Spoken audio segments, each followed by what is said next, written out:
दर्शकों, Indian mysteries में आपका स्वागत है। भगवान बुद्ध की शिक्षाओं में जीवन और मृत्यु के समझाने वाले कई कहानियां हैं। ऐसे ही एक कहानी है।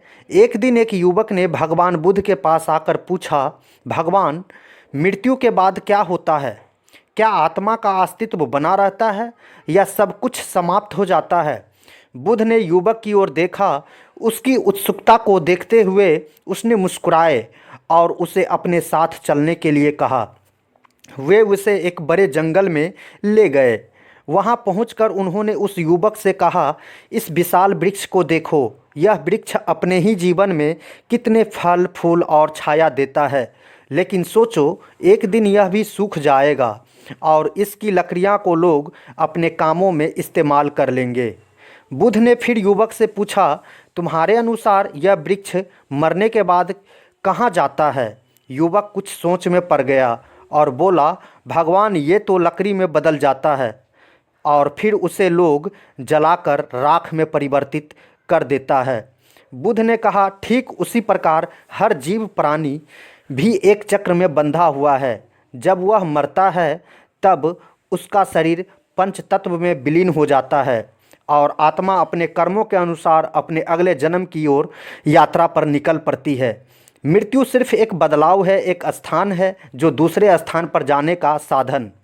बुद्ध ने एक और दृष्टांत सुनाया। एक गांव में एक महिला थी जिसका एकमात्र बेटा था। वह बेटे को बहुत प्यार करती थी और उसके बिना जीवन की कल्पना भी नहीं कर सकती थी। दुर्भाग्य से एक दिन उसका बेटा बीमार हो गया और उसकी मृत्यु हो जाती है। महिला अपने बच्चे की मौत से बुरी तरह टूट गई और उसने भगवान बुद्ध से मदद मांगी और रोते हुए बोली, भगवान, मेरे बेटे को वापस ला दो, मैं उसके बिना नहीं रह सकती।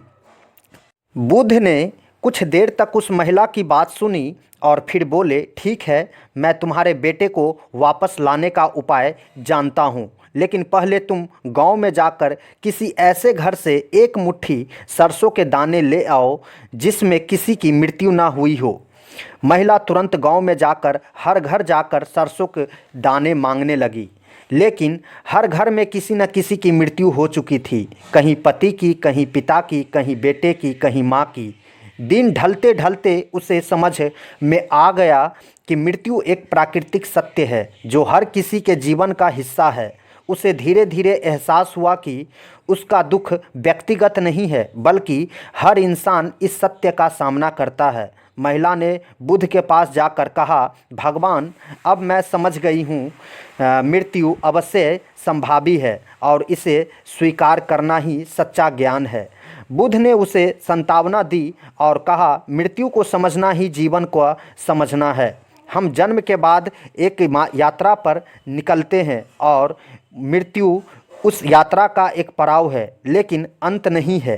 यह तो एक नए अध्याय की शुरुआत है। दर्शकों, इस कहानी से हमें यह सीख मिलती है कि मृत्यु के बाद क्या होता है यह हमारे जीवन के कर्मों पर निर्भर करता है। यदि हम अच्छे कर्म करेंगे तो आत्मा को शांति मिलेगी और यदि बुरे कर्म करेंगे तो उसे पीड़ा भोगनी पड़ेगी। इसीलिए मृत्यु से डरने